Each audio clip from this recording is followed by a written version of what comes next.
What's up, guys, and welcome back to another episode of the Realistic Career Mode. This is episode number 11, and we're coming off the back of a pretty topsy-turvy episode 10. If you caught it in the last episode, we beat Real Madrid in the league after beating them in the Cup. We played Vallecano in the league and actually lost that game despite them being in the relegation zone. That was a pretty poor performance from us, and then we ended the episode with a Copa de España round of 32 game away at Celta Vigo. We made wholesale changes for that game, but we managed to come away with a win in extra time. The youngster Guegen making his senior debut, scoring twice and assisting from midfield. He had an absolute worldie of a game, and it would put us into the last 16 where we would play Cadiz, and that is the game you're witnessing now for the first game of episode 11. Munayin, the captain, would give us a great start. We opted with a pretty much our strongest 11, knowing that there was about 6 days until the next game. And we got off to the perfect start, Munayin giving us the lead. And then we would force the keeper into a couple of good saves before Inaki Williams, absolutely inevitable, fed by Munayin.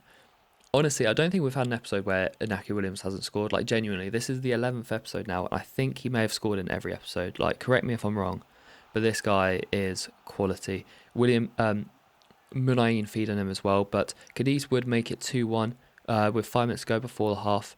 They would half the deficit. That was pretty much their first chance in the game.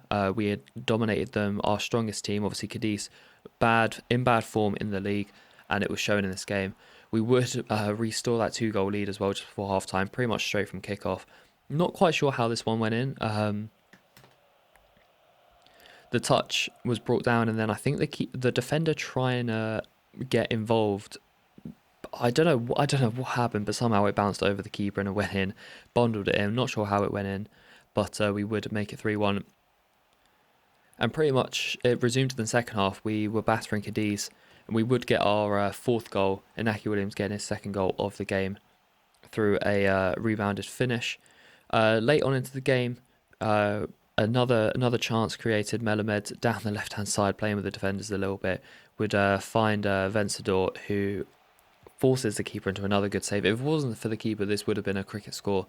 But if I'm being honest, this was a very comfortable victory. We took it into to get into the quarterfinals of the Copa España, and this is another chance for a cup competition. I didn't realise we would be in the Super Copa.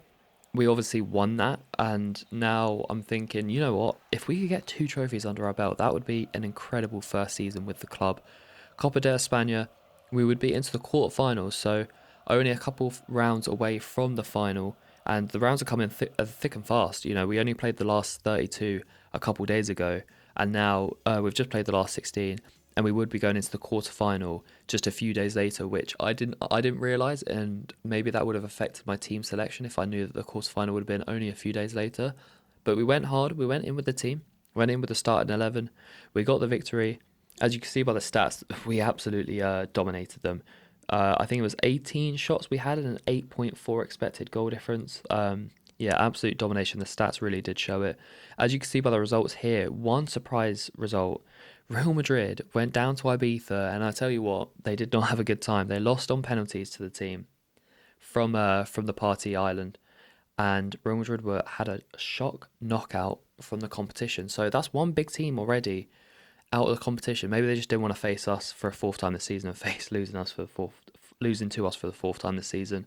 But they would be out. Barcelona would be through. All the other big teams through. And we had a couple of offers here, late offers late in the January transfer window. Inter Milan came in for Vencedor, our centre mid. Quite a big bid, 20 odd million, but Vencedor's a key part of our team, and there was no way I was going to let him go. We also had an offer for one of our defenders as well, but I thought we'd keep him in because we're having a bit of an injury crisis. So we need all the players we can get. As they're talking about Raul Garcia, which that implies that he's on the bench there. He's actually still out injured, but they're talking about that he's thinking about retiring. He hasn't said anything to me. I hope that he does another season at least, because Garcia's been quality when he has been fit. Obviously, he's had 2 major injuries at the moment, but he has been quality. But we go into the quarterfinal against Valencia away at the Mestalla. We won 4-2. We won in the stadium 4-2 earlier in the season.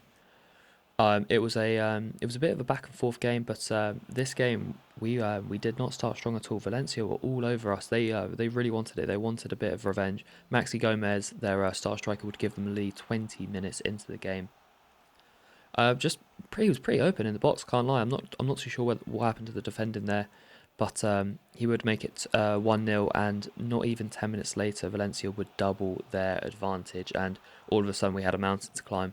The boys, I picked pretty much the starting 11 that played against Cadiz, and a few of them were tired, but there was no real excuse. Maxi Gomez would get his second goal of the game, and Valencia's third of the half. 35 minutes in, and I was dumbstruck. I couldn't see what was happening. I couldn't see how this was happening, but we were 3-0 down. We were playing pretty poorly. We would have a chance just before half time to reduce the deficit to 2, but Berenguer would put his effort over the bar. And that pretty much summed up a performance. A very good chance to score, but we couldn't capitalise. We brought on Nico Williams on at half time, and 10 minutes into the second half, he would bring it back to 3-1. A great little cross to the back stick. And yes, as you can see there, we've got another injury worry. Nico Melamed goes down from a foul, not from a foul, from a header, and stays down. We would see how bad that injury would be at the end of the game, but we would go down the other end, and it should be a clear scoring opportunity. But the keeper saves. Keeper makes another good save here. The first half we were poor. Valencia were probably warranted their 3-0 lead, but second half we really turned it on, got that early goal which I wanted, and then I wanted just to pepper the goal, and that's what we did, and we did everything but score. The Williams brothers linking up here, and again the keeper makes a ridiculous save. We had 2 or 3 grade A chances to get back into this game. We couldn't do it, and late on Valencia would restore their 3-goal cushion and secure their place into the Copa de España semi-finals. Yes, it would end that way, 4-1, a Maxi Gomez hat-trick. And that would seal our fate. We did have one last chance. And yeah, I think that just summed it up. A great chance. It was blocked. That would seal the end of the game. Herrera unable to finish there. And Maxi Gomez scores 3 goals from 4 attempts and sends his team into the semi-finals. And we are out. So we are out of the cup. Quarter-final, I guess it's semi-respectable. I'm not too happy about it because it was a chance for another trophy. With Real Madrid already out, we could have battled anyone there. But we are out of the cup competition. And that's it for, unless we have a light title push, that will be it for being able to win any competition. We did win the Super Copa, so I am happy with that. But yes, out of the Copa de España, now will be focusing on the league. And we take you to the third and final game of the episode, and you're probably wondering why we're cutting into the 66th minute, looking at the stats of the Espanyol game. Now, unfortunately, my recording crashed, and I lost all of the footage from the first 66 minutes of this game. I did think about replaying the game, because obviously I want you guys to see all of the highlights, but I didn't want to replay the game because I thought that that's just not fair. So I thought I would just give you a quick recap. 2-0 down to Espanyol. Raul de Thomas would score twice in the first half. Espanyol absolutely battered us. This was 3rd v 5th, by the way. 1 point separating us. This was a huge game. We drew 3-0 in the reverse fixture. Melamed, obviously injured from the last game, would miss the game against his former team. And as you would have seen as well, when we resumed the game from the corner that we kicked off, that we restarted the recording from, Inaki Williams stayed down with an injury. He picked up an injury. It didn't look good. We had to sub him off, and Espanyol would score 2 more goals in the second half.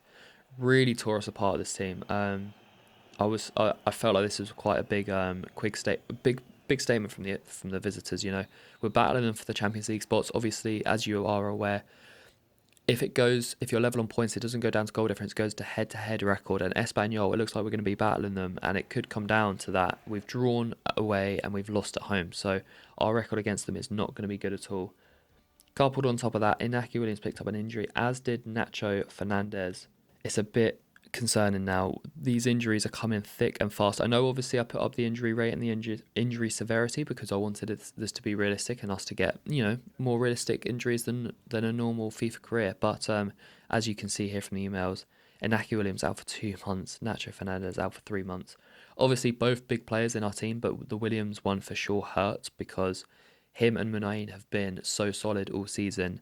Naki Williams is the league top scorer by a mile, and now we're going to have to face 2 months without him and playing Santi Mina up top, who I think has one league goal all season. He's been completely out of form, but it's not going to be. It's going to be a massive challenge. No Fernandez in the back line as well for 3 months. That's going to be huge. It's probably a good thing we didn't sell that centre back as well from that late bid. But we're going to have to rally together. The youth players are going to have to play now. Luckily in a sense, we're out of the cups and now we can just focus on the league. But as we look at the league table here, we are down to sixth, 42 points, 4 behind Espanyol. And we've got a scrap on our hands. We've got a massive scrap on our hands to battle for Champions League football as we enter the final third of the season. But that will be it for today's episode. If you enjoyed it, leave a like. If you think that the injury severity or the injury rate is too high, maybe it's too high. Maybe it's way beyond realistic. Let me know in the comments. I can put it down if you want, but maybe I'd like to see this season out with this injury rate. It's challenging. We don't just have our best players available all the time, but it is a challenge. But I'll see you for episode 12. Until then, have a wonderful day, and I'll see you later.